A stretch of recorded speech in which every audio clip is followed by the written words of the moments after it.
여기 계신 그 윤여각 목사님 그리고 사모님 그때 다 뵀는데 그때는 참 이게 특징이 그 연합회가 이게 사모님들까지 활동을 같이 하시고 합창, 특송도 합창을 같이 하시고 그런 모습이 참 보기가 좋았어요. 그냥 플로리다는 다 그런가 그렇게 생각을 했었는데 여하튼 오늘 목사님들 뵙고 특별히 낮이 익은 목사님들 몇 분들 뵙게 되니까 너무나 감사합니다.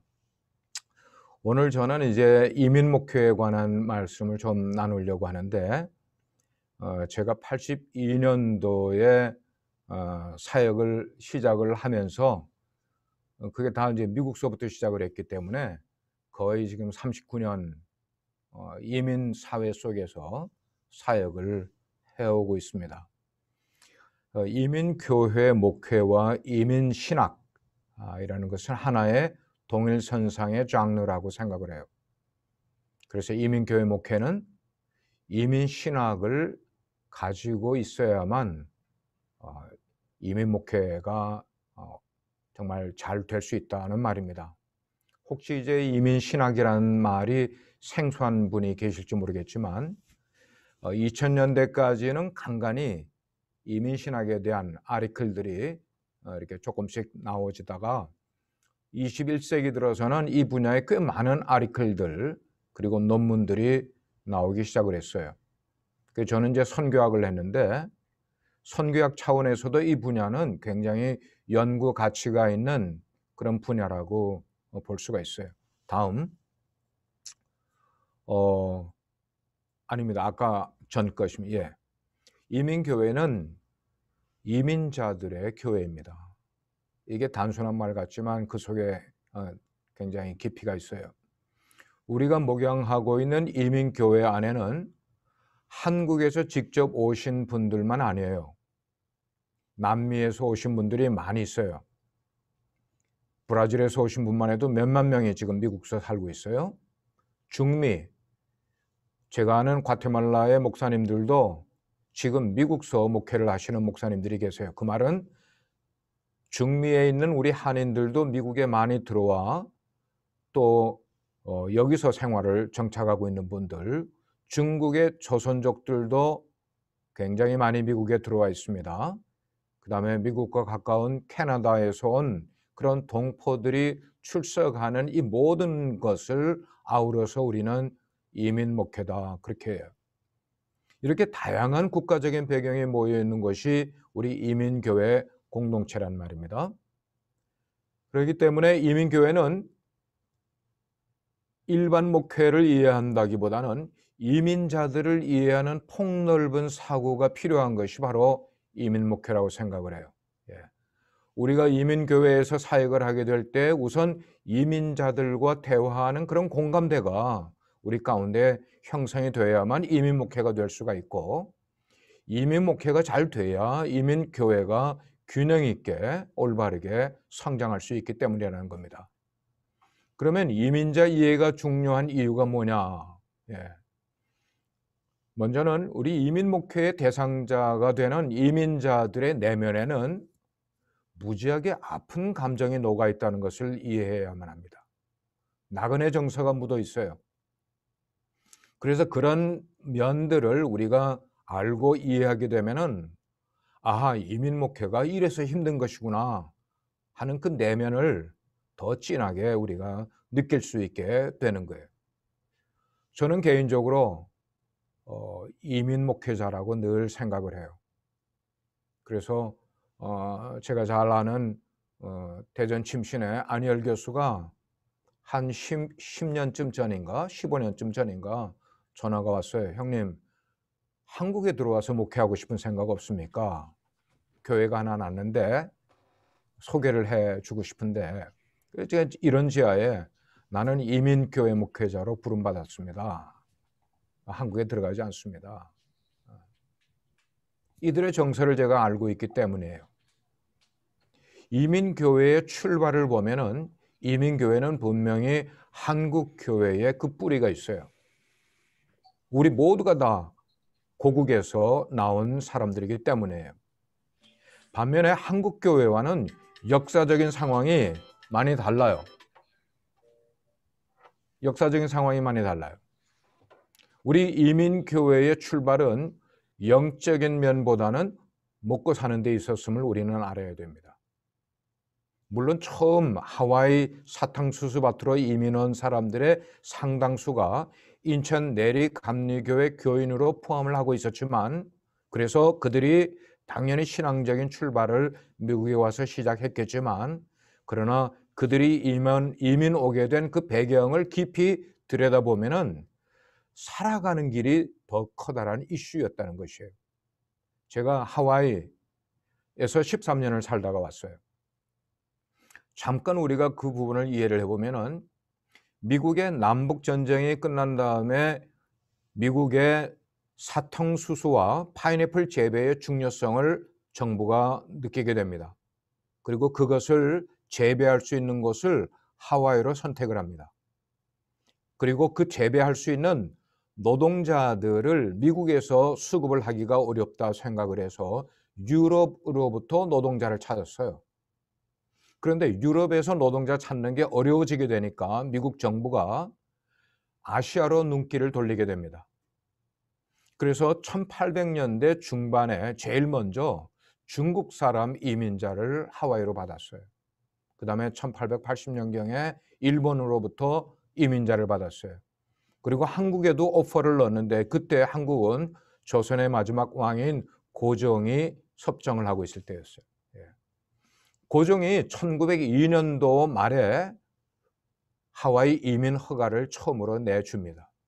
그래서 최초로 모집된 한인 이민단이 통역관 2명을 포함해서 총 121명이, 물론 그 가운데는 대부분이 인천 내리감리교회 성도들이었던 그들이 그해 12월에 갤릭이라는 배를 타고, 메이플라워가 아니고요, 갤릭이라는 배를 타고 미국이라는 신천지를 향해 인천을 떠났습니다.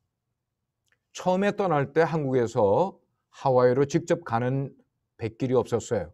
그래서 일본의 고베 항구에 도착을 해서 종합적으로 신체 검사를 받고 거기서 20명이 탈락을 하게 됩니다. 그리고 101명이 1903년 1월에 호놀룰루 항에 도착을 합니다. 바로 그 사람들이 미주 이민 역사의 최초 이민자들이 되는 거예요. 그들이 처음 왔을 때 한 달 일삭스로 월급으로 받은 게 16불이었어요.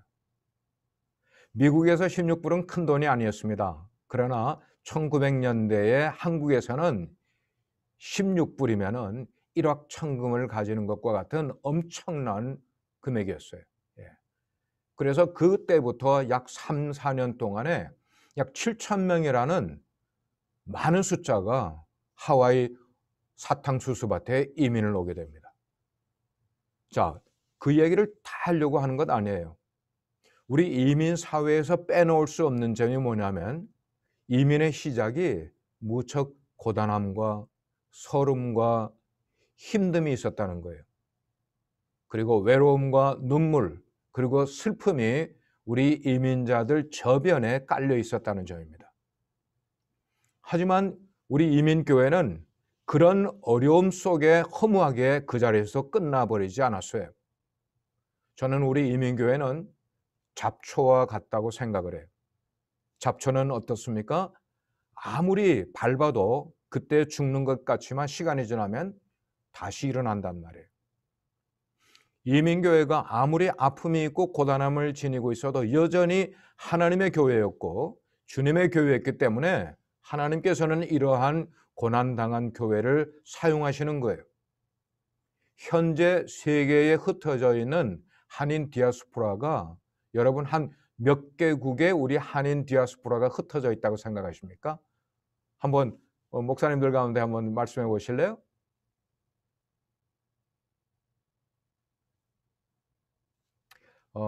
예를 들면 중국 사람이 그렇게 많이 퍼져서 식당을 하고 있지 않습니까?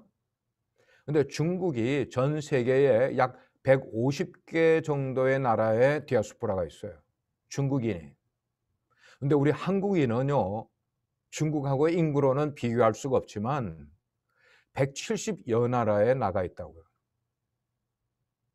여러분, 이건 놀라운 데이터예요. 하나님께서 분명히 21세기에 우리 한인 디아스포라를 통해서 세계 선교에 아주 일선에서 이바지하고 있던 점을 우리는 생각을 해야만 하겠어요. 다음. 거기에요. 아까 조금 전에. 예, 거기입니다. 자, 눈물과 드림의 땅 이민교회입니다. 이민교회의 모습은 정말 다양하게 비춰지는데 그 다양한 이유가 모여든 사람들이 다양하기 때문입니다. 예를 들면은 미국 속에 있는 분들 가운데 미국 생활이 30년 된 이민자들도 있고 1년 된 유학생들도 공존하는 공간이 바로 이민교회예요. 아마 여러분들이 목회하시는 곳에서도 이런 현상들이 있지 않을까 생각해요. 이 말은 뭐냐면 겉으로는 교회에서 서로 교제를 해요. 그러나 실제적으로 마음 깊이 들어가 보면은 교제가 굉장히 힘이 들다는 거예요. 왜 그럴까요?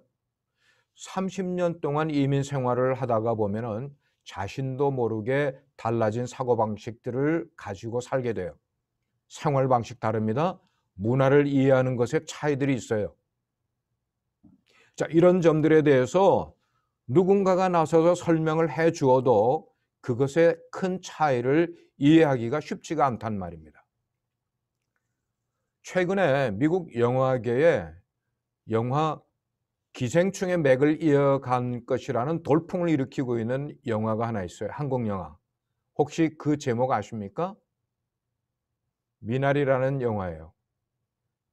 브래드 피트 영화 배우가 제작을 하고 아이작 정이라는 우리 한국인 2세 감독이 감독을 하는 영화예요. 물론 한국인 2세입니다.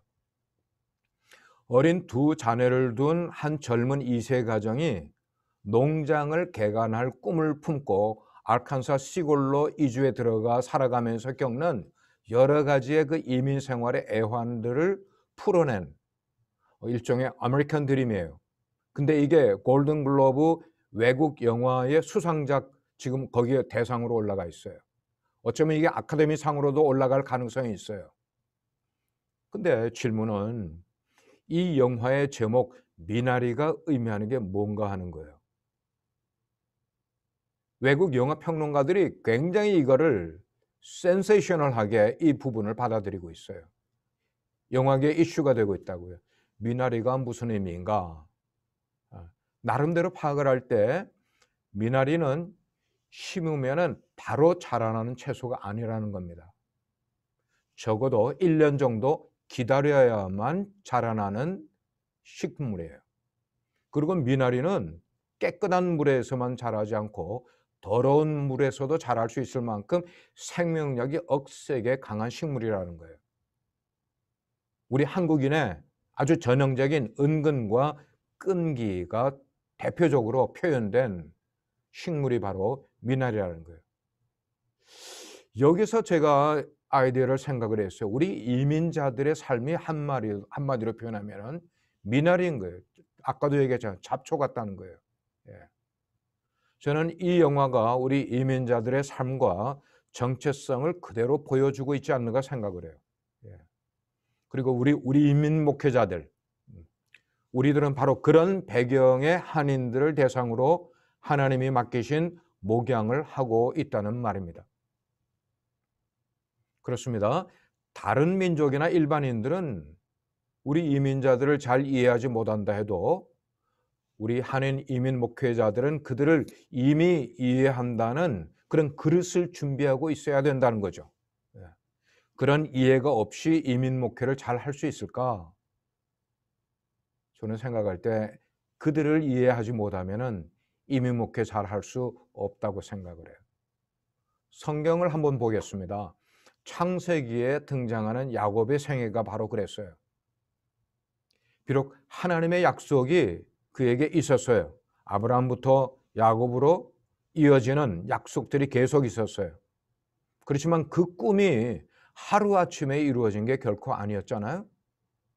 그래서 그가 인생의 말년에 이르렀을 때 아들 요셉의 첫 청장을 받아들고 애굽으로 갑니다. 그리고 애굽의 바로 왕 앞에 만났을 때 바로 왕이 물어요. 나이가 얼마입니까? 라고 물어요. 그럴 때 야곱이 한 고백이 뭡니까?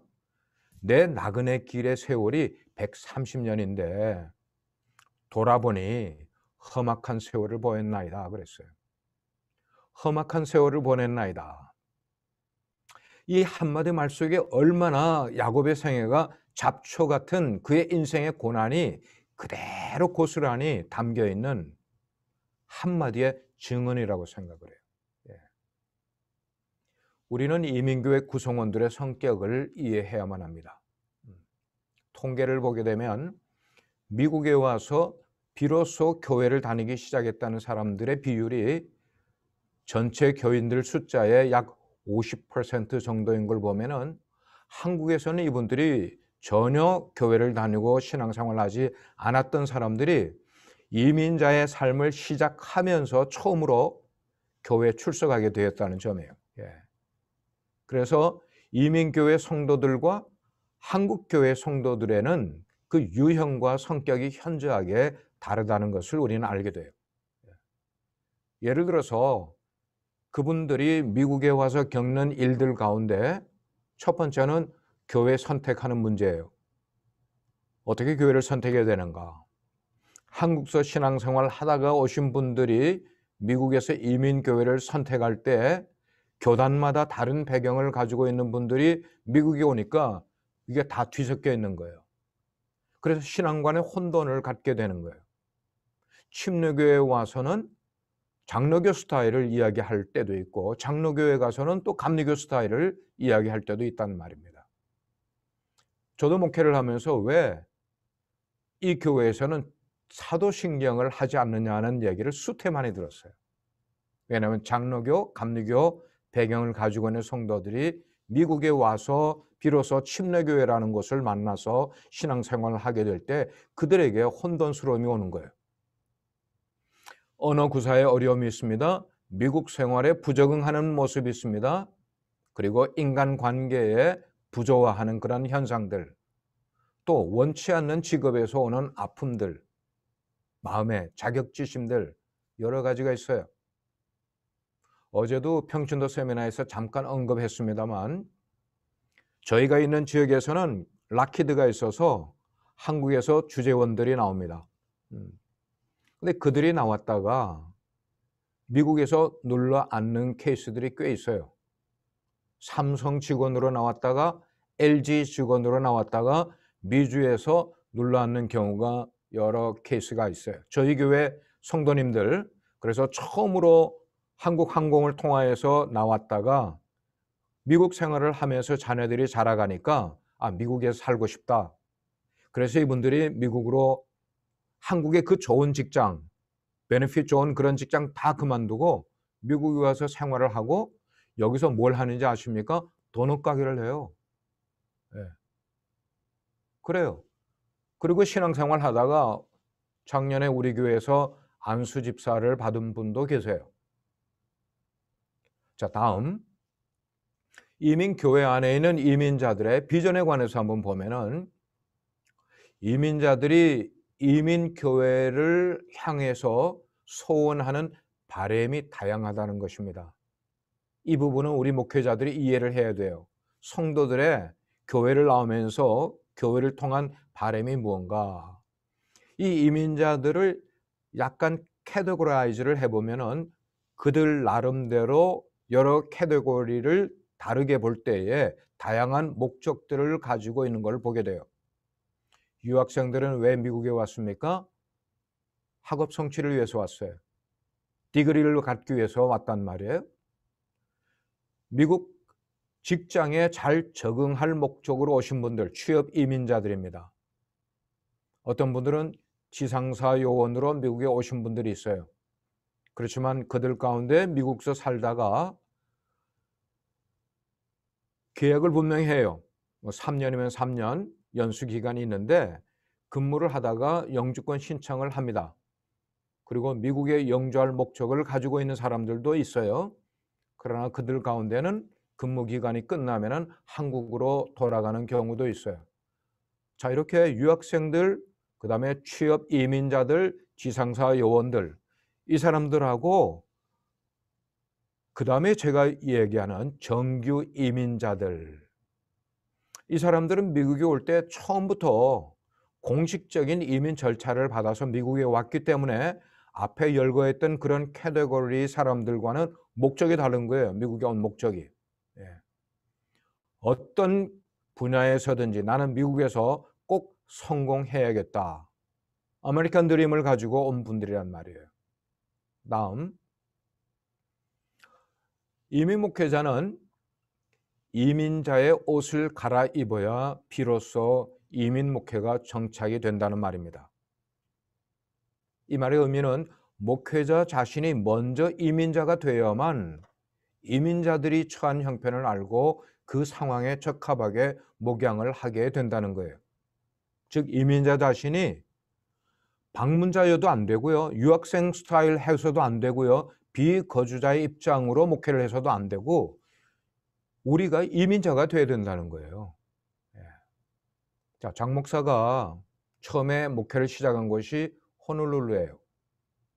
거기서 목회를 하다가 미국 신학교에서 공부를 더 해야겠다는 마음을 갖고 있었기 때문에 사우스웨스턴 세미나리에 공부를 하러 왔어요. 그랬을 때 이 포트워스 주변에 한인교회들이 한 7, 8군데가 있었는데 그런데 시간이 지나면서 제가 느낀 점은 이 지역의 교회들이나 성도들이 정말로 목회자들을 신뢰하지 않고 있다는 풍토를 아주 강하게 느꼈어요. 예. 그리고 시간이 흘러서 이제 제가 지금 교회에, 제가 심무하는 교회에 청임 받아왔습니다. 받아온 다음에 2달이 지났는데 한 집사님이 예배를 마치고 나가면서 인사를 하면서 저에게 이런 말씀을 하셨어요. 우리는 목사님께 마음을 주지 않을래요. 와, 저는 그 말을 듣고 집에 가서 잠을 못 잤어요. 여러분 그 말의 뜻이 무엇인지 이해가 되십니까?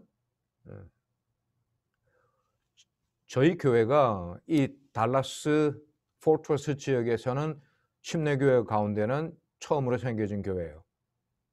그리고 달라스 전체 포함해서 이민교회 가운데는 3번째로 세워진 교회예요. 근데 제가 오기 전까지, 제가 20년 된 교회에 부임을 했는데 제가 오기 전까지 20년 동안 목회자가 7번 바뀐 교회였어요. 7번. 그 후에 제가 목회를 하면서 이 교회를 담임하고 지금까지 25년을 8대 목회자로 이어가고 있어요. 그래 우리 교회는 45년 된 교회예요. 그 내용을 제가 설명을 드리면은 목회자들이 사우스웨스턴 신학교에서 공부하는 동안에 어떡합니까? 가까운 지역의 교회를 맡아서 목회를 합니다. 목회를 하면서 유학생 신분이었던 분들이 영주권을 신청을 합니다. 그럼 영주권이 나오게 되잖아요.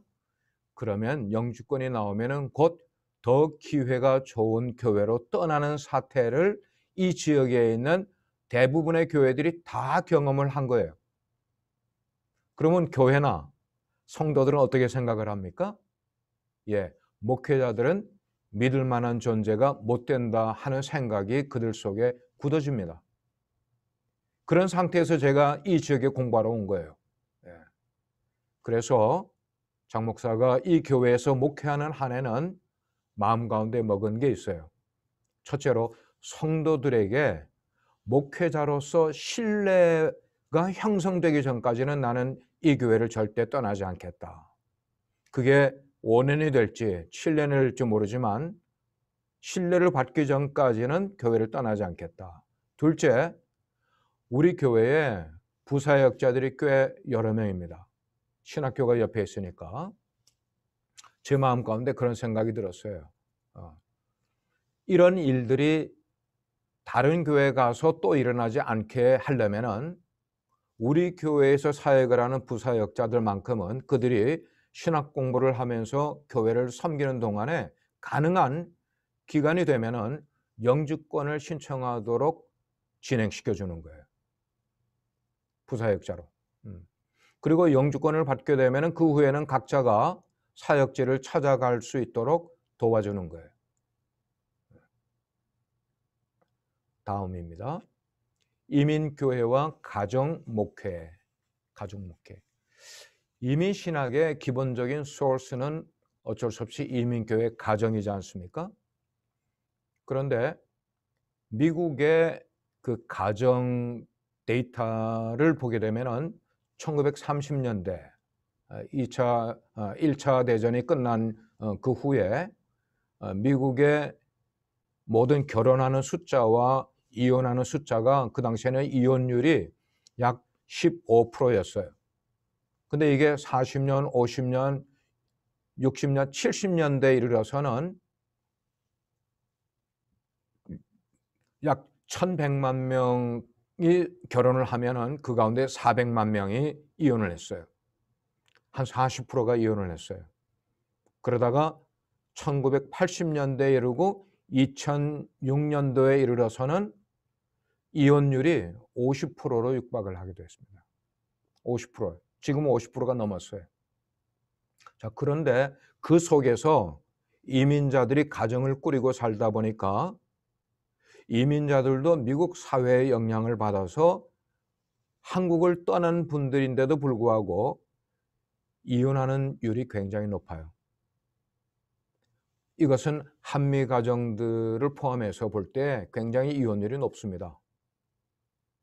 그래서 이민교회가 가정 목회를 해야 되는 당면한 과제는 적지 않은 한인들이 가정 붕괴 현상을 맞이하고 있다는 사실 때문이에요. 뿐만 아니고 미국의 경제 구조가 굉장히 뭐라고 할까 불경기로 가는 것이 1980년대 이후로 계속 미국은 경제적으로 불경기가 이어지고 있어요. 이런 것들이 우리 한인 이민자들의 경제 생활을 어렵게 만들고 그 경제의 어려움이 뭐로 가는가 하면 가정 불화로 가는 거예요. 그래서 가정 회복에 대한 구체적인 영적인 플랜이 우리 이민 목회자들 속에 있어야 한다는 점이에요. 다음.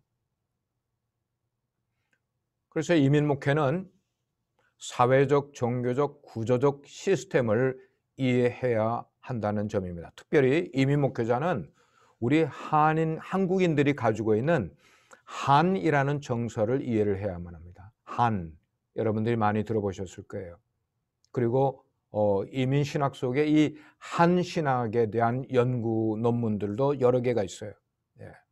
한이라는 것은 우리 민족의 역사 가운데 오랜 도도히 흐르는 어떤 한인들이 가지고 있는 이 아픔의 극치를 말하는 거예요. 그리고 그 아픔은 단기간의 고통을 말하는 게 아니라 장기간으로 약한 서민들, 어려운 삶을 통하여서 그들의 삶과 그들의 가슴과 그들의 육체에 새겨졌던 이 고난의 긴 여정을 표현하는 말로 한이라는 단어를 썼어요.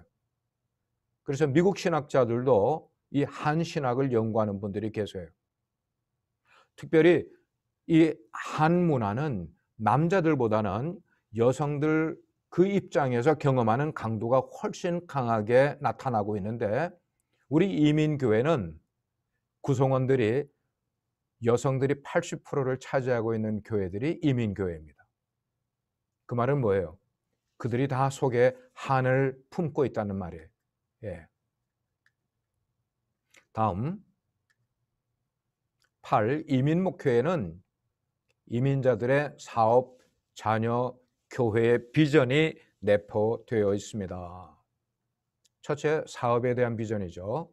고국을 떠나서 이 북미주에서 성공하겠다는 그런 꿈으로 가득 차서 왔어요.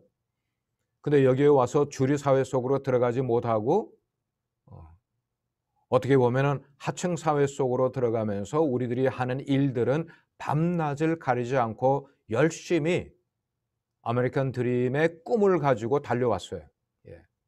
무엇보다도 그 비전은 이민자들의 땀과 노력으로 흠뻑 적신 그런 결과로 성취된 것인지도 모르겠어요.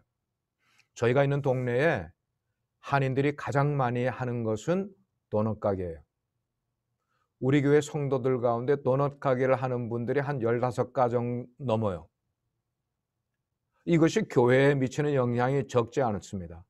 교회 스케줄을 할 때도 만들 때도 이분들을 고려해야만 돼요. 도넛 가게 하는 분들은 보통 새벽 1시나 2시에 일어납니다. 그리고 가서 일을 하기 시작을 하면서 새벽 5시에 문을 열기 시작을 해요. 그리고 그때부터 출근하는 사람들에게 도넛을 팔기 시작을 해요. 그리고 12시나 1시쯤 되면 문을 닫고 퇴근을 합니다. 그리고 저녁 7시가 되면 그들은 잠을 자야 돼요. 처음에 제가 목회를 할 때는 도넛 하는 분들이 우리 성도들 가운데 한 서너 가정밖에 되지 않았더랬어요.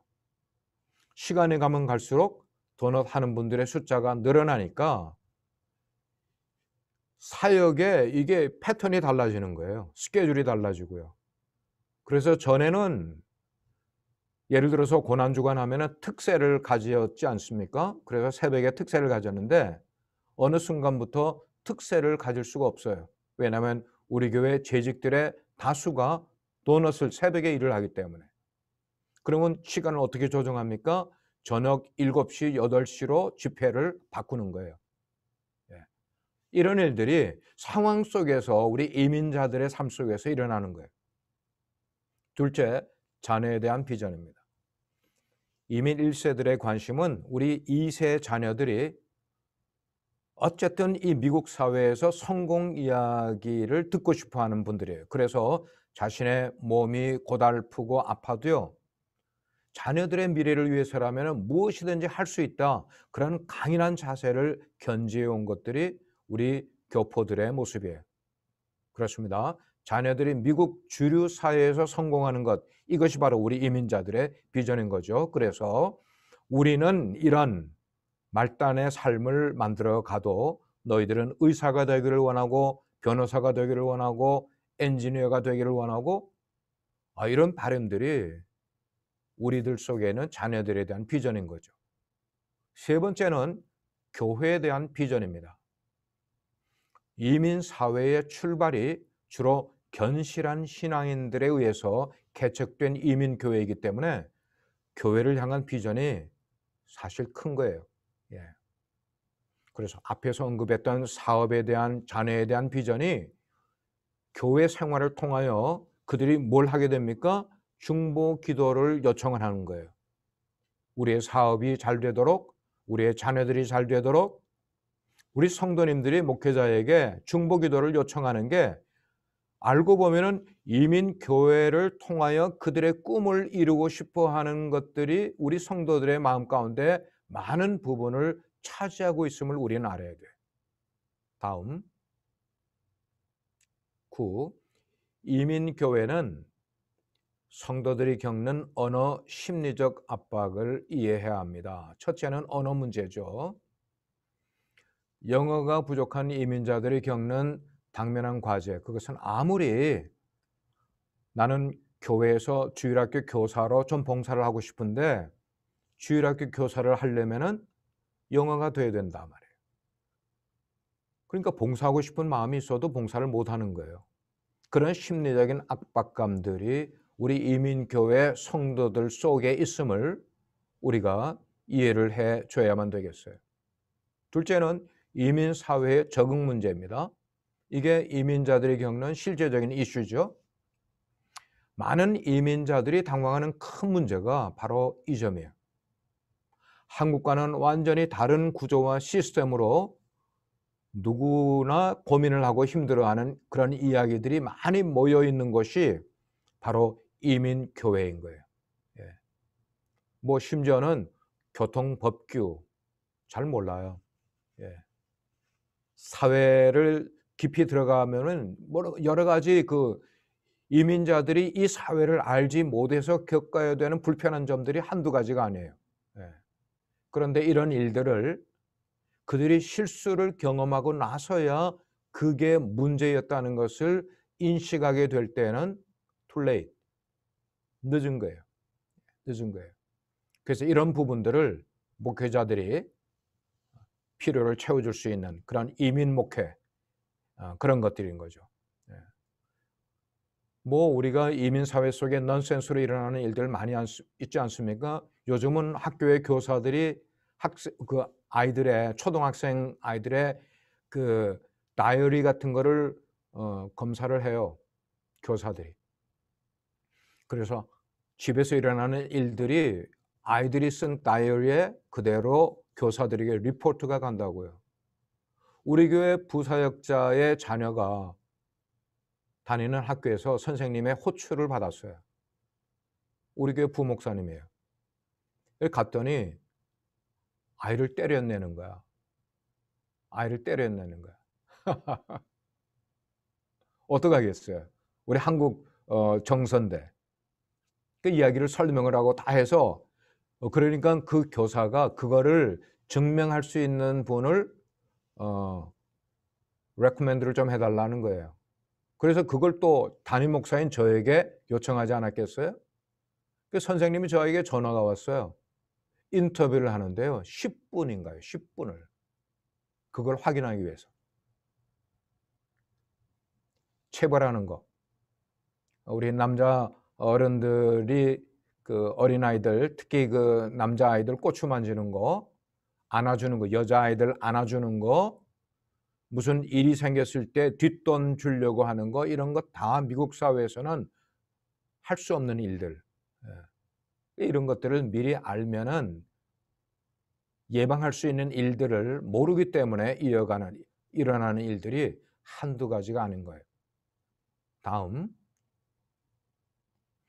이민 목회는 다른 민족까지 아우르는 목회를 계획해 봐야 합니다. 특별히 이민 목회를 오래 하신 목사님들께서는 이런 부분들을 염두에 좀 두어 보시길 바랍니다. 이민 목회는 단순히 한인들만 아니고요. 한인 주변에 있는 다른 민족들을 아우르는 목회가 되어야만 한다는 겁니다. 왜냐하면 타 민족을 배제하면서 우리 한인들의 아이덴티티를 정확하게 조명할 수가 없기 때문인 거예요. 자, 보면은 한인들이 많이 있는 도시든지 적게 있는 도시든지 한인들이 영업하는 곳을 찾아오는 고객들 보면은 한인들이 아니잖아요. 백인들만 있는 것 아니잖아요. 아니요. 오히려 한인들이 대하는 비즈니스의 상대는 흑인들이 더 많고 라티노들이 더 많은 것이 사실이에요. 예. 오히려 흑인들이나 라티노들이 우리 한인들에게 더 다정다감하여 백인들은 굉장히 까다로운 게 사실이에요. 예. 그래서 백인 지역에서 세탁소를 경영하는 분들은 굉장히 조심해요. 왜냐하면 까다로운 백인들이 많기 때문에. 예. 뿐만 아닙니다. 일부 특수한 이민교회, 예를 들어서 유학생들이 있는 그런 교회들을 제외하고 평신도 대부분들의 비즈니스 현장에는 사실 미주류 세계인 백인들을 대하는 것보다는 아닌 소수민족들을 대하면서 비즈니스를 하는 경향들이 유독 많은 우리 한인 이민들이에요. 예. 그렇기 때문에 이민교회만이 우리들이 마치 동굴에 사는 사람들처럼 우리 스스로를 게토화할 필요가 없다는 거예요. 예. 예를 들면은 미국 대학에 가보면은 어느 대학이든지 우리 한인들이 상당히 많이 있어요. 우리 교회가 있는 이 지역에 UTA라고 알링턴이라는 지역에 대학이 있는데 거기에도 우리 한인 학생들이 한 1,500명 이상이 있어요. 웬만한 데는 몇천 명씩 다 학생들이 와 있단 말이에요. 예. 근데 우리 한인 학생들만 있는 것 아니잖아요. 그 학교들에는 세계 각 나라들에서 온 유학 온 젊은 대학생들이 얼마든지 많이 있어요.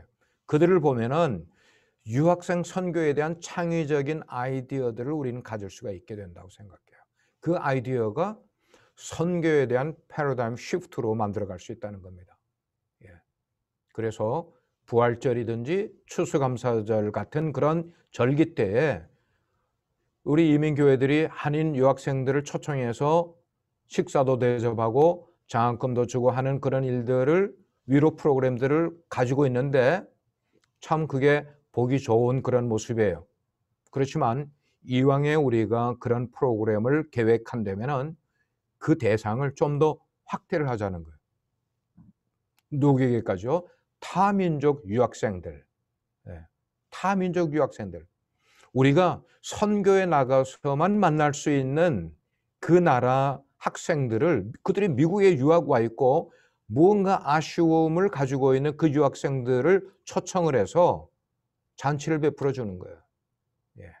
그럼 주님이 얼마나 기뻐하시겠어요. 예. 그래서 우리가 이민 목회를 할 때에 한국에 있는 교회들이 생각할 수 없는 창의적인 아이디어를 우리의 터밭 속에서 창의적으로 우리가 접근해 보자는 거예요. 그러면 새로운 지평을 열어갈 수 있게 되는 거예요. 우리 교회가 작년까지 한 3년 동안 콩고 교회를 우리 교회 소예배실을 빌려줘서 예배를 드리겠어요. 여러분, 우리는 한인 교회인데 콩고 교회를 들여왔다고요. 근데 이 콩고 교회는 아프리카 사람들이니까 찬양을 부르면은 이들이 악기를 다루고 드럼을 치면은요, 우리 본당까지도 그 소리가 다 들려. 얼마나 찬양을 열정적으로 부르는지 아주 그냥 2시간 동안 교회가 떠들벅석해요. 그런데도 우리 교회가 그들을 향한 마음을 오픈한 교회의 모습을 갖고 있으니까 우리 성도들 다 보고 좋대요. 좋대요. 예. 그렇게 하면서 그들이 얼마를 교회에다가 낼까 그럴 때 No thank you. 우리 교회는 여러분들을 선교하는 차원에서 오게 했으니까 우리는 하나도 받지 않습니다. 그 대신에 여러분들이 청소비 그런 걸로 해서 200불만 내십시오. 그래서 200불을 낸 거를 모아놨다가 그들이 떠날 때 그들에게 줬어요. 어떻습니까? 우리가 할 수 있는 일이거든요. 우리 한인 교회들의 많은 교회들이 미국 교회를 덕보고 있지 않습니까? 그러면 어느 정도 시점이 지나면은 우리가 우리의 눈을 떠서 우리와 같은 입장에 있는 그런 다른 소수민족 교회들에 대한 생각을 열 수 있다고 생각을 해요. 우리가 조금 불편해도 괜찮아요. 예, 우리가 조금 불편해도. 자, 이렇게 해서 이민교회에 대한 내용을 그냥 아주 브리프하게 한번 생각을 했습니다. 그 다음에는 두 번째 파트로 이민교회 목회와 영적 리더십을 우리 자신들이 한번 점검해 보는 시간을 갖도록 하겠습니다. 점검해 보는 시간입니다. 저는 이제 우리 성도들에게도 제자 훈련을 하면서 우리 자신들을 언제나 객관화시킬 수 있어야 된다 하는 말을 많이 합니다. 객관화시켜야 된다. 목회자 자신에게 직접 관련되는 사항을 제3자적인 입장에서 보는 눈이 있어야 된다고 생각해요. 객관화라는 것은 저는 이렇게 설명을 드리고 싶어요. 내가 내 속에 있는 부분을 잘 보지를 못해요. 내가 나와서, 나의 자아가 나와서 내 밖에서 나의 모습을 볼 수 있으면은 나의 진짜 모습을 볼 수 있을 거예요. 객관화예요. 그런데 우리가 우리 자신들을 스스로 바라보는 눈을 갖지 못하기 때문에 우리는 늘 주관화 속에서 인생을 살아가고 목회도 주관화적인 목회를 하는 경우가 많이 있는 것 같아요. 그래서 늘 우리는 그 객관화의 그 시발점이 뭐예요? 점검과 진단과 점검이라는 거예요. 늘 진단하고 점검하고 진단하고 점검하고 우리 목회자 스스로를 나의 리더십을 어떤 모습인지를 진단해보고 그를 점검해보고 그 다음에 평가하고 거기에 대한 프리스크립션을 우리는 찾아내야만 한다는 것이죠. 그러면 어떻게 하면 목회자가 효과적으로 자기를 진단하고 점검할 수 있을까? 이 시간 저와 여러분이 영적 리더, 목회자입니다. 영적 리더가 갖추어야 될 10가지의 원리, 그것들을 한번 상고하면서 이 원리들을 기초로 해서 10가지의 체크리스트를, 점검 포인트를 여러분들에게 제시를 합니다. 앞으로 10가지를 할 텐데 여러분들이 그 하나가 끝날 때마다 질문이 있어요. 그렇다면 당신은 어떻습니까? 라는 질문이 마지막 나오는데 그 질문에 OX를 한번 해보시길 바랍니다. 여러분 스스로가 OX를 한번 해보십시오. 첫째는 우리의 목회자로서의 사역의 기초가 뭐냐 하는 거예요. 사역의 기초가 뭐냐. 장 목사는 사역의 기초에 가장 중요한 것을 저는 인격이라고 생각을 합니다. 예, 캐릭터예요. 캐릭터. 우리는 사역을 위해서 신학교를 공부를 해요. 사역을 위해서 이 교회, 저 교회 다니면서 세미나를 들어요. 교회 성장 세미나, 발전 세미나, 많은 세미나를 들어요. 이런 게 다 사역의 기술을 연마하는 거라고 봅니다. 그리고 공부를 하면서 풍부한 지식을 갖출 수 있어요. 그렇지만 인격을 갖추지 못하고 있다면, 누가요? 영적인 리더가 인격을 갖추지 못하고 있다면 사실 우리는 아무것도 가지고 있지 못한 셈이라고 볼 수가 있어요. 예. 우리 사역의 모든 것을 뭐의 베이스 위에다 세워야 되는가 하면 인격이라는 베이스 위에다가 세워야 되는 거예요. 예. 문제는 뭐냐면 우리의 인격이 우리의 공적인 사역을 통해서나 일상적인 삶에서도 드러나지만 그러나 사실은 은밀한 영역에서 훨씬 더 잘 드러난다는 사실입니다. 그래서 이런 말이 있어요.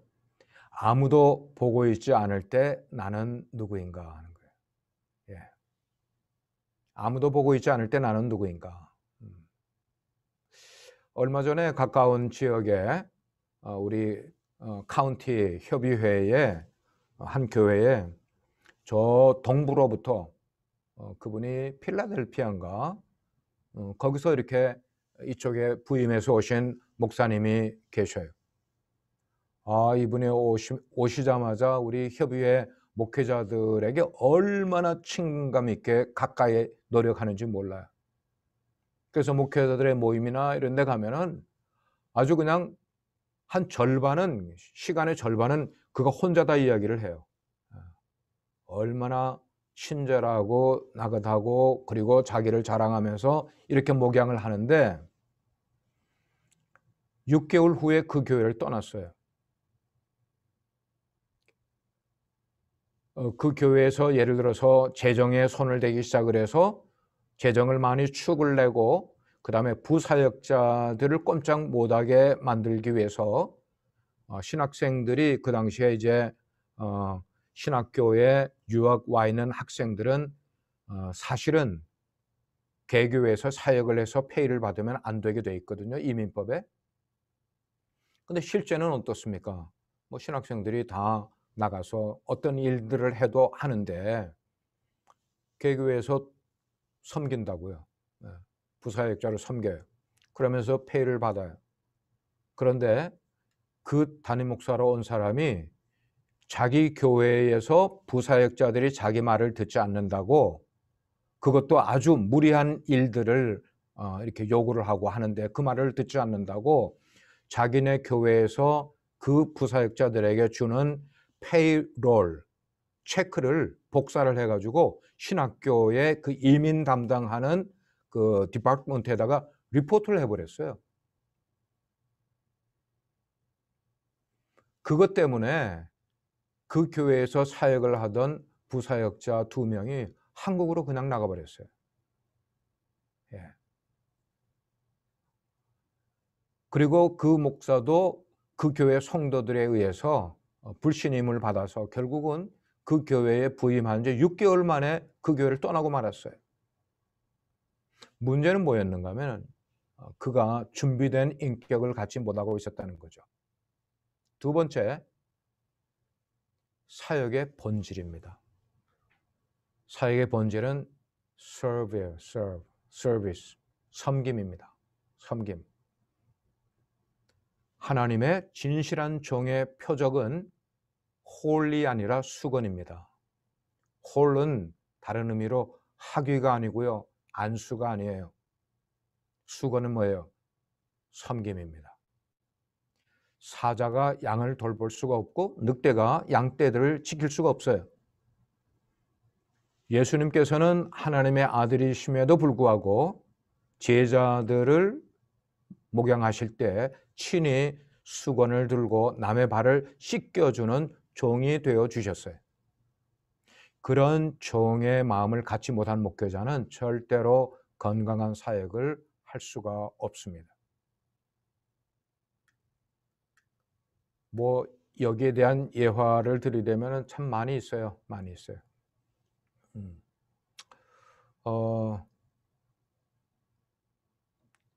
저희 교회는 저는 이제 팀 사역을 늘 주창을 해요. 하나님의 교회는 팀 사역을 해야 한다. 사역자들끼리도 팀 사역을 해야 되지만 목회자와 평신도 사이에도 팀 사역을 해야 한다. 근데 그 팀 사역을 할 때 정말 중요한 게 섬김이라고 생각해요. 섬김입니다. 어쨌든 제가 이 교회에서 이제 25년을 목회를 하다 보니까 처음에 부임할 때는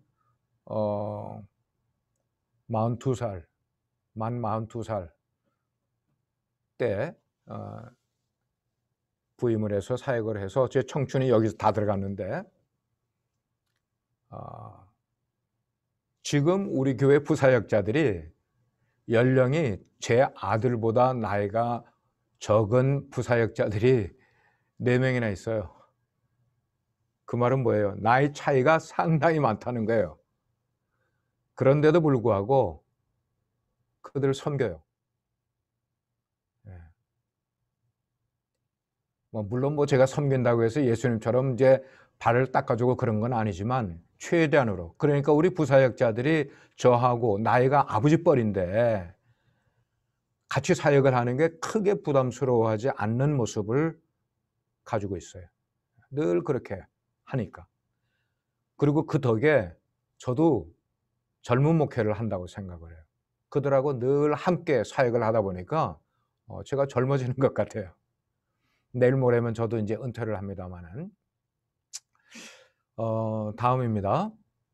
사역의 동기, 그것은 사랑입니다. 사랑입니다. 왜 그리스도의 사랑이 우리 사역의 동기여야만 합니까? 우리가 만약 그리스도의 사랑을 결여하고 있다면 우리가 사랑하는 목자인 그리스도를 대변해 줄 수가 없기 때문입니다. 그래서 목회자는 늘 사랑을 잃어버리지 말아야 하는 겁니다. 만약에 그런 마음을 우리가 잃어버리고 있다면 어떤 대가를 치르든지 값이 얼마나 치러져야만 되든지 그거를 달라고 하나님께 기도해야만 될 거예요. 하나님 그 대가 제가 치르겠습니다. 근데 그 주님의 사랑을 잃어버리지 않게 도와주십시오.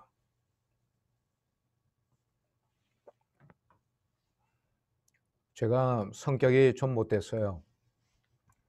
그래서 40대 초반기 때는 제가 교회도 호놀룰루에서 개척을 해서 목회도 해봤는데 여하튼 젊을 때는 제 성격대로 목회를 하느라고 아주 그냥 칼같이 목회를 했어요. 제 설교는 상당히 비판적이었고요. 사람들을 대할 때도 늘 그렇게. 근데 시간이 지나면서 내가 잘못하고 있구나. 내 속에 약한 부분이 뭔가 그걸 생각을 해보니까 그리스도의 사랑이 부족한 것을 제가 깨달았어요. 제 아내가 저를 위해서 기도할 때 가장 많이 기도하는 내용이 뭐였는가 하면 주님, 우리 장 목사 온유한 성격의 소유자가 되게 해주세요. 온유한 성격이. 제가 얼마나 온유하지 못했으면은. 근데 그게 이제 나이가 들어서 목회를 내려놓아야 될 시점이 되니까 그걸 깨달은 것 같아요. 네 번째, 사역의 척도입니다. measure.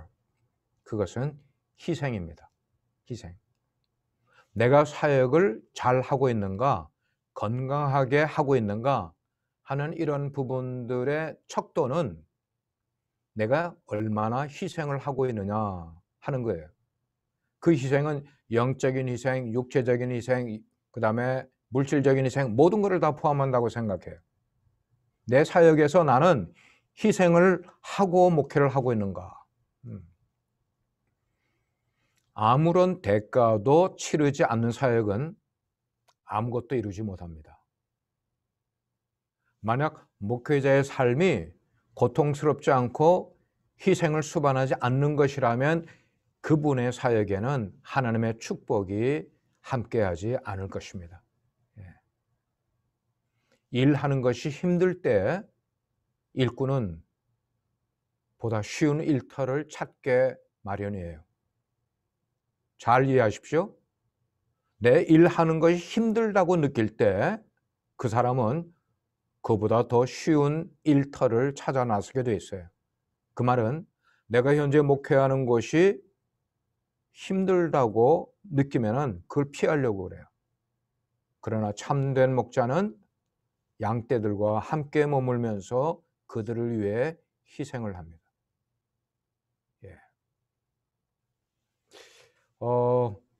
제가 25년을 신학교 근방에서 목양을 하는 동안에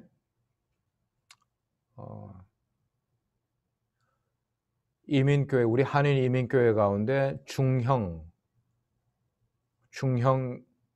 정도 교회, 한 500명대의 교회의 청빙 요청을 3번 받았어요.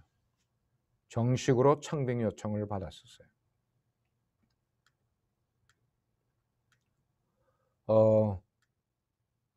한 곳에서는 청빙위원들이 2분이 패키지를 들고 토요일 날 우리 교회를 찾아왔어요. 그리고 주일날 예배를 다 같이 드려보고 가서 인터뷰를 하자고 그랬어요.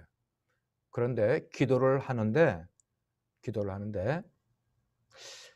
혹시 여러분들도 해당될 수 있는 일인데 오해는 하지 말고 그냥 들으세요. 제가 경험한 건데요. 제가 이 교회에 올 때도 사실은 저는 신학교에서 THM을 마치면은 바로 아틀란타, 96년도 일입니다. 아틀란타로 가서 개척을 하려고 다 준비를 하고 있던 때였어요. 그리고 팀 목회로 다른 2 가정과 함께 가서 목회를 하는 걸로 그렇게 계획을 세우고 있었어요. 제가 신학교에 있는 동안에 신학생 그룹을 소그룹을 한 15명 정도의 신학생 그룹을 이끌어가고 있었어요. 이름을 모퉁이들이라고 했는데 그거를 한 6년 정도, 한 6, 7년 했어요.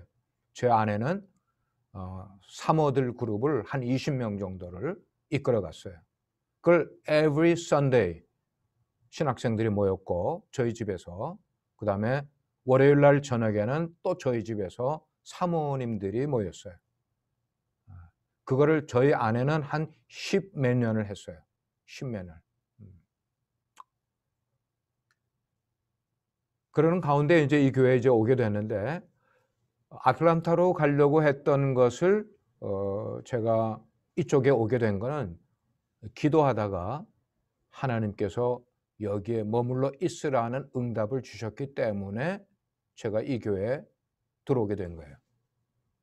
저는 기성교회 가려고 안 그랬었습니다. 왜? 이민 기성교회는 참 문제 많은 거를 제가 아니까.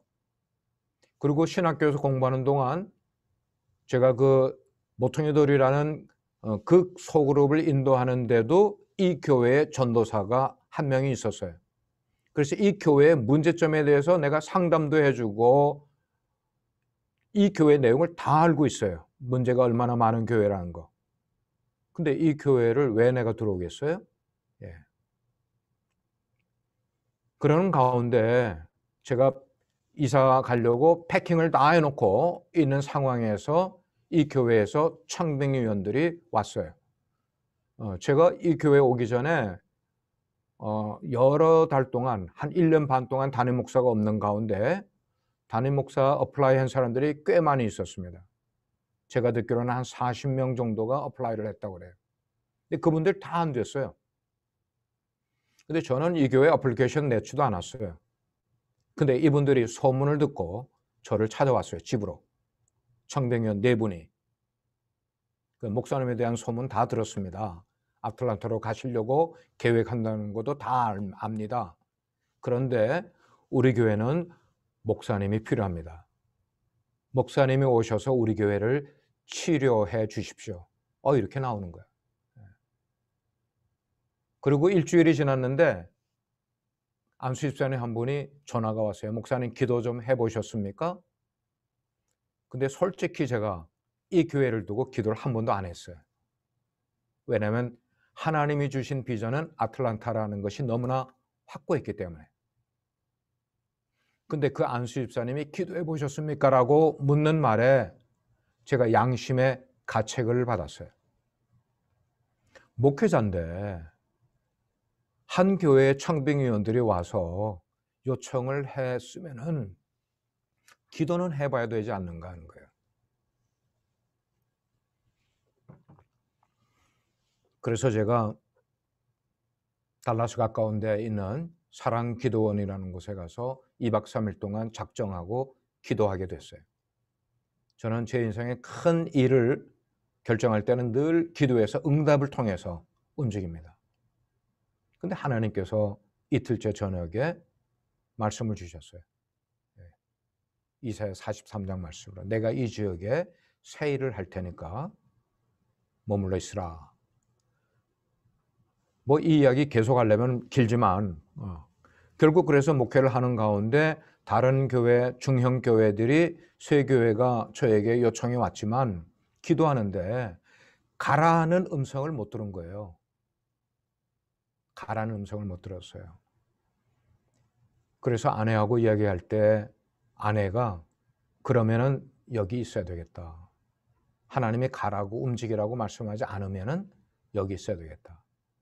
그래서 3번 다 그냥 여기서 있게 된 것이 있게 된 것이 오늘 25년을 한 교회에 있게 된 것이었어요.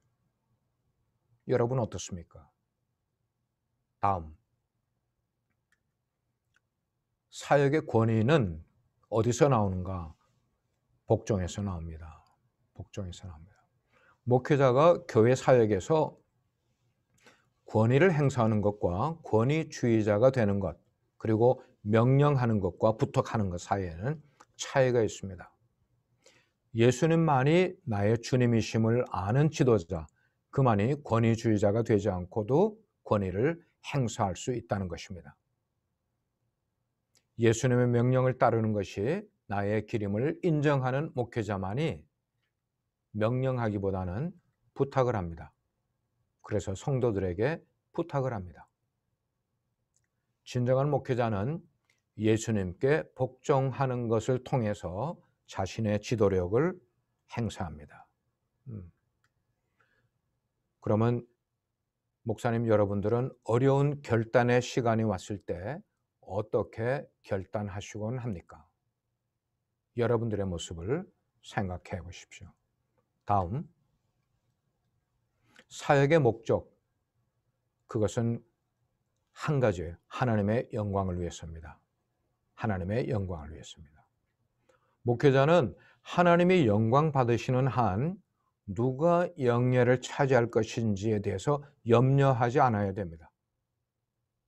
하나님을 영화롭게 하는 것만, 그것만이야말로 이 불경건한 세상으로 하여금 하나님이 선하신 분으로 보이게 하는 일이기 때문입니다. 하나님은 사람이 자신의 영광을 차지하는 것을 하나님이 싫어하세요. 질투하세요. 당신은 어떻습니까? 다음, 사역의 도구, 그것은 철저하게 말씀과 기도입니다. 하나님의 말씀과 기도를 결여한 사역은 그건 종교활동입니다. 목회자는 하나님의 백성을 잘 섬기는데 도움이 되는 모든 것을 다 배워야 됩니다.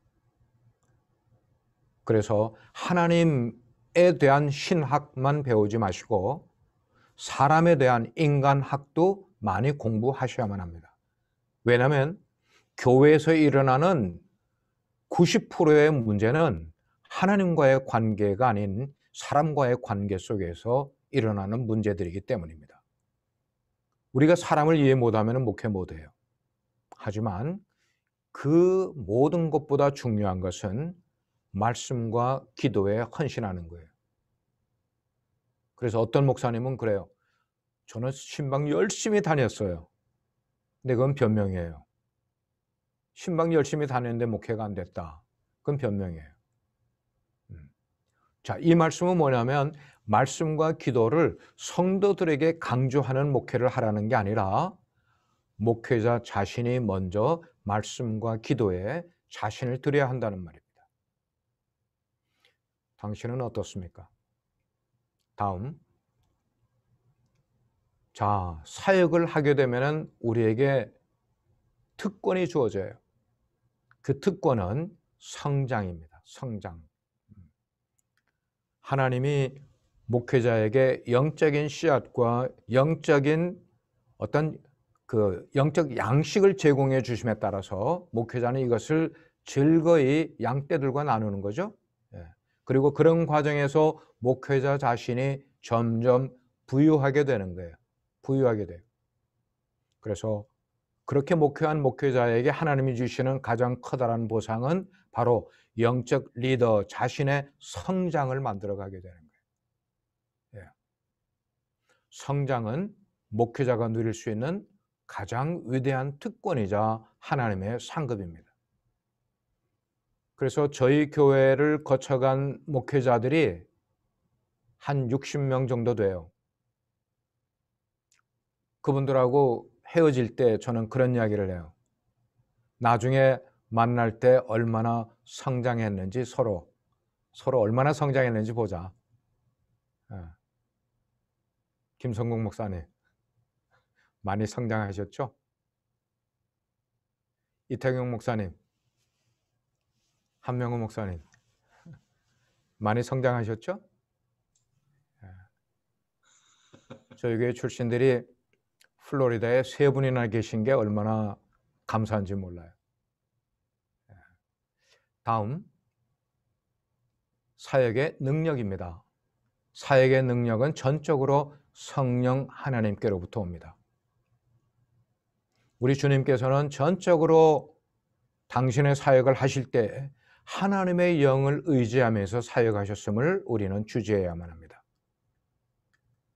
죄도 없으신 하나님의 아들이 자신의 사역을 위해서 성령의 능력을 필요로 했다면 그분의 연약하고 죄 많은 추종자인 바로 저와 여러분들에게 성령의 능력이 얼마나 필요하겠냐고요. 정말 우리가 하다가 어려우면 어떡합니까? 성령님을 의지해야죠. 그 여호와 하나님의 영이 목회자에게 임하시는 것은 이 땅에서 영적 사역을 할 수 있는 유일한 비결이 바로 그것이라는 겁니다. 당신은 어떠십니까? 마지막 10번째, 사역의 모델. 여러분들에게는 사역의 멘토가 계실 거예요. 그리고 사역의 모델도 어느 목사님 계실 거예요.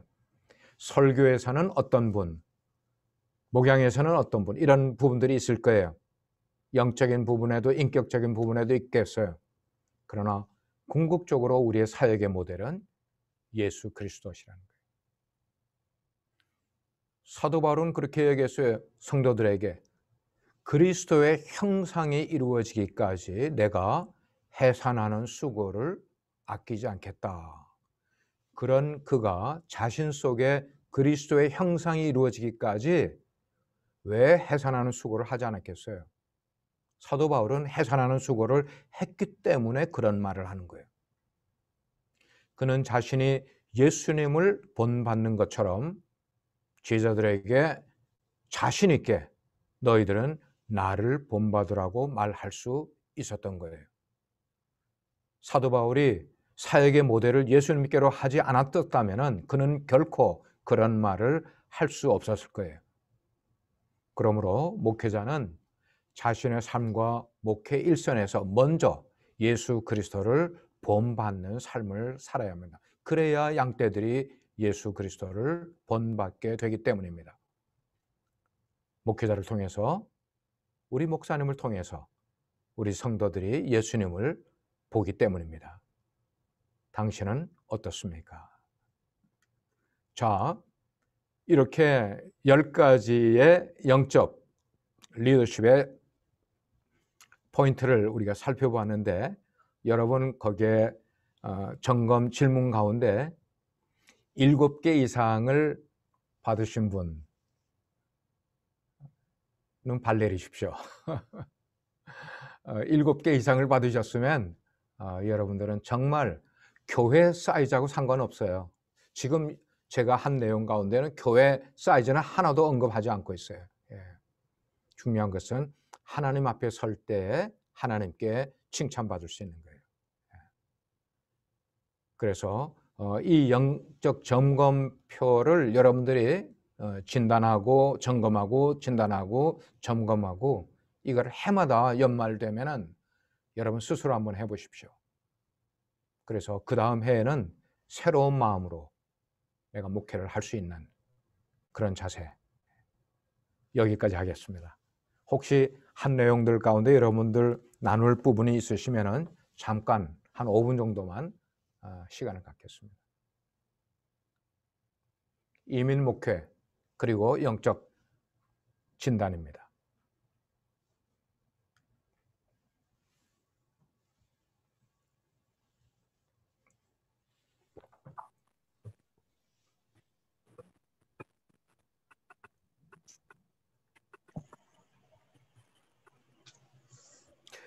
질문이 없을 때에 2가지의 이유가 있습니다. 제가 질문 하나 하나는 드리겠습니다. 강의를 너무 잘하면은 질문이 없어요. 네. 두 번째는 강의를 들으시는 분들이 너무 인격적으로나 실력이 높으시면은 질문을 하지 않습니다. 내가 다 알고 있는 거기 때문에. 여하튼 플로리다 목회자 여러분, 이렇게 줌으로 해도 여러분 만나 뵈서 너무 반가웠고, 잠깐이지만 사실 우리가 현장에서 나누면은 훨씬 더 좋은 교제가 이루어질 수 있었겠지만 그러지 못하는 부분이 지금 우리가 다 미싱하는 건데, 그럼에도 불구하고 부족한 제가 여러분과 함께 이런 내용을 나눌 수 있었다는 게 저에게는 특권이고 축복이라고 생각합니다. 감사했습니다. 감사합니다. 예, 우리 목사님 오늘 너무 귀한 강의, 좋은 강의 해주셔서 감사드리고요. 저도 제가 질문 한 가지 하려고 했었는데 목사님 말씀하신 바람에 제가 스탑했습니다. 우리 장요셉 목사님께 한 가지 질문은, 처음에 강의하시기 전에 목사님께서 박창수 목사님 어떻게 진행을 해야만 할까요? 아니요. 지금 김은중 목사님 지금 무슨 말씀하고 계십니다. 플로리다 한인 침례교회 김은복 목사입니다. 목사님 강의 잘 들었고요. 목사님께서 처음에 강의 시작하실 때에 지금 현재 들리십니까? 이제 들려요. 예. 뭐라고 말씀을 하셨군요. 난 아무 말씀이 없어서. 네. 아까 이제 서두에 강의하시기 전에 목사님 교회를 소개하셨는데요. 처음에 부임하셨을 때에 목사님 교회 성도님들이 목사님에게 마음을 주지 않겠다고 하셨거든요. 그런데 지금 이제 25년을 사역하셨는데 목사님께 성도님들께서 마음을 오픈하셨나요? 제 생각에 한 5년에서 한 7년은 지난 것 같아요. 네. 그 정도 시간이 지나면서 저 나름대로는 최선으로 기성교회에 적응하려고 노력을 많이 했습니다. 네. 예, 그리고 저희 아내가 참 뭐라 그럴까, 섬기는 사역을 많이 해왔어요. 성도님들에게. 예, 그냥 퍼주는 거예요. 그냥. 이런 거를 한 5년 이상 꾸준히 하다가 보니까 성도님들이 우리 장 목사님은 다르다, 이걸 느끼기 시작을 한 거예요. 그래서 사실 그때 제가 5년 목회한 다음에 어떤 이제 목사님들 몇 분들이 전국 총무, 처음으로 전국 총무, 유급 총무를 세울 때 목사님들이 저에게 자꾸만 이야기를 하셔서 제가 어플라이를 했었더랬어요. 지금부터 한 20년 전 이야기입니다. 그런데 이제 우리 성도들에게 그 이야기를 드리니까 그게 이제 딱 교회 사역한 지 5년 후가 됐어요. 근데 우리 집사님들이 전부 저희 집에 주일 오후에 찾아오셨어요. 목사님 가시면 안 된다고. 총무로 가시면 안 된다고. 그래서 그때 어플리케이션을 넣었다가 그걸 드랍을 했습니다. 그 다음부터, 그리고 이제 중간에 하나, 리더십이 세워지는 중요한 것 가운데 하나가 교회의 건물을 짓든지 아니면 교회를 사서 이전을 하든지 이 한 요소가 리더십을 세우는데 굉장히 커다란 요소입니다. 그런데 제가 이 교회에 와서 2년 만에 꽤 큰 교회, 한 600석 되는 미국 교회를 사서 이전을 했어요. 그것이 교회의 변화를 일으키는 모멘텀이 됐습니다. 그래서 그 다음에 이사를 하고 10년 동안 그 교회에서 목회를 하다가 더 이상 그 지역적인 한계를 느끼고 또 기도를 하는 가운데 그 교회로 이사 가서 딱 10년 만에 현재 예배당으로 12년 전에 다시 또 한번 릴로케이트를 했어요. 그때는 처음에 2년 만에 교회를 사서 옮길 때는 우리 교인 가운데 한 4분의 1이 교회를 떠났습니다. 그 아픔을 견디고 갔어요. 그런데 두 번째 10년 후에 그 교회를 팔고 이 교회로 올 때에는 100% 왔어요. 100%. 장소가 한 18마일 정도 떨어지고 포트워스를 떠나서 달라스 쪽으로 나왔는데도 불구하고 100% 성도들이 다 따라왔어요. 그 말은 리더십을 인정해 준다는 말입니다. 감사합니다. 목사님의 사랑이 그래서 제가 그 교회 처음 20년 된 교회 갔을 때 그냥 하우스 같은 그런 교회였어요. 그거를 10만 불 팔고 10만 불에 팔고 70만 불짜리를 사서 이사를 갔다가 그 다음에 70만 불짜리 그 교회를 팔고 지금 교회 200만 불짜리로 12년 전에 이사를 왔어요. 지금 이 교회는 밸류가 350만 불 됐어요. 감사합니다. 감사합니다. 목사님. 또 말씀해. 다른 목사님들은 혹시 질문 있으십니까? 네. 우리 질문이 없으시면요. 저도 오늘 너무 귀한 강의 들었고요. 전 친명기 목사님한테 오늘 처음으로 이민신학인이 한인신학인 얘기를 처음 들어봤어요. 네, 너무 감사하고 공감하는 부분들도 많이 있었고요. 네, 우리 목사님 저녁에 우리 다시 뵙는 걸로 하고 우리 목사님께서 강의도 훌륭히 해주셨는데 마무리 기도해 주시면서 우리 목회자 세미나 오늘 오전 강의 마치는 걸로 하죠. 기도하겠습니다. 예. 하나님, 이렇게 귀한 플로리다 우리 한인 침례교회 협의회 소속 목사님들과 하나님의 사역을 나눌 수 있는 은혜와 특권 주심을 감사합니다. 우리가 한 하늘 아래 하나님의 은혜 아래 사역을 하고 있기 때문에 때로는 우리 속에 있는 아픔과 외로움과 힘든 일이 있을 때에 이것을 오픈하고 서로 나눌 수 있는 목회의 동력 체계가 이루어질 수 있도록 주님 은혜 베풀어 주옵소서. 우리가 목회하는 대상인 양떼들이 얼마나 그들 속에 많은 아픔이 있고 외로움이 있고 힘듦이 있고 고단함이 있는지를 이해해 주면서 그들을 품어주면서 목회할 수 있는 주님의 귀한 종들로 삼아 주옵소서. 이 시간 통해서 주님 영광 받아 주시고 교회마다 하늘의 큰 은혜와 은총을 넘치게 하여 주옵소서. 예수 그리스도의 이름으로 기도합니다. 아멘. 아멘. 아멘.